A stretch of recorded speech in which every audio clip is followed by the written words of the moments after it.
大家好，我是劳拉。上次我的民宿视频发布了以后，有的人觉得说我们的收入还挺高的，一个星期就可以收这么多。你可能没有注意到，我在那个视频里就已经说了，当时那个时间段是全年最贵的时候，而且在我们这里做民宿不是一年四季都可以做的，其实能做的时间就是12月底到2月份，这个时间段人比较多，3月份人就少了，那4月份就更别提了。其他时候大家也都是在关门状态，冬天我们都不营业的，因为冬天也没有人到海边来。所以说这个收入啊，你要看平均，你不能说就看那一个星期。那一个星期如果每一年四季都是这样的话，那当然赚钱了。可是也不可能啊，我们这个城市就是旅游城市，就是这2个3个月有人，其他时间没有什么游客的。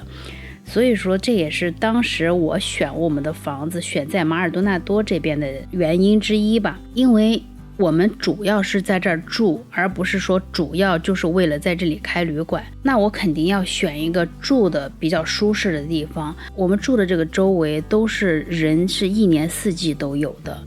如果住到半岛那边去，那可就不是这样了，冬天就没有人了，而且那边的风特别大。虽然我们隔得不远啊，就是开车10分钟的事儿就到了，但是两边的风的这个量级是完全不一样的。我们这边的是小风，他们那边就是大风；我们这边没有风，他们那边还是有风。那如果我们这边稍微大一点风，那边就是狂风大作。那这也就导致了一个问题，也就是到了旺季的时候，我们这边的客人就没有半岛那边的多，因为人家来这里旅游嘛，大部分人都是想离海更近一些。在这个夏天的时候，风大一点也无所谓，对吧？可是半岛那边的房子，冬天住起来就是非常不舒适的。如果你买半岛那边的公寓，那你每个月还有几百美元物业管理费要交着，所以说这也是要考虑到的问题。今天我带大家看一个房间，这个房间呢是一批年轻人住的，都是00后的年轻人。昨天他们来的时候是在到处找房，因为已经没有房了。我们这个房间正好有客人订了，但是没有来，所以后来就给他们了。他们是3个人，我说不行，这个房间只能住2个人，不能3个人住。然后他们就说他们不在这儿睡觉，他们只是来我们这边参加一个什么聚会，是一种什么聚会我不知道啊，就是还要卖票的那种。他说他们有票，他们要去玩，大概是玩通宵那种，晚上不在这儿。他们只是要这个房间来洗澡休息一下，然后今天他们就走。后来我就说那不能3个人睡在这里，洗澡是没有问题的。后来就说好，然后本来这个房间呢每一个晚上是115美元，但是他们因为是这种情况嘛，我就特殊给了他们100美元一个晚上。当看到他们的时候，我是有点担心的，因为他们是3个00后的男孩子，都非常高大，而且是特别爱玩的那种，我就生怕他们把这个房间弄得很脏很乱哈。结果并没有，你看今天早上他们把钥匙交给我们说他们已经整理了一下了，然后你看就是这个样子。这里是买了东西的一个耐克的什么纸质包装袋，然后你看卫生间，你看卫生间，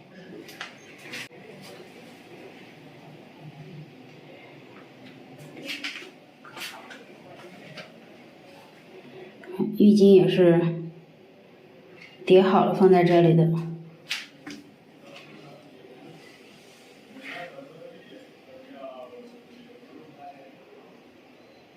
怎么样啊？怎么样？还是不错哈。好，那我现在就要赶紧收拾了，因为这个房间马上下午就要来人。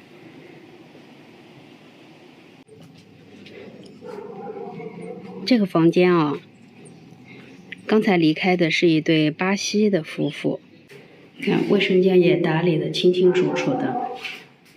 他们刚来的时候呢，第一天他们就他们是下午到的嘛，然后他们就把这个门大开着空调。我说如果你们要开空调的话，请你们把门关起来。而且这个男的就是那个手臂上都是满是纹身呢，很壮实的一男的，然后纹着大花臂那样的。我们想着说会不会就是不太整洁啊？其实你看，这就是我们的偏见，人家弄得整整齐齐的。而且他们用过的厨房，我老公说就像没有用过一样的，特别干净，所有的都收拾得干干净净的。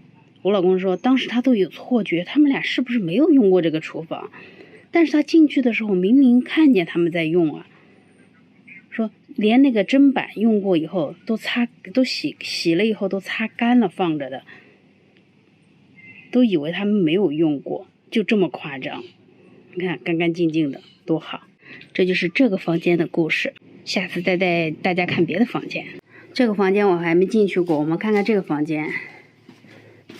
这个房间是一对同性的，他们离开以后是这样的。这个还行吧，之前我们遇到过另外的同性的，他们的可是非常非常的整齐干净。这还算行，这样吧。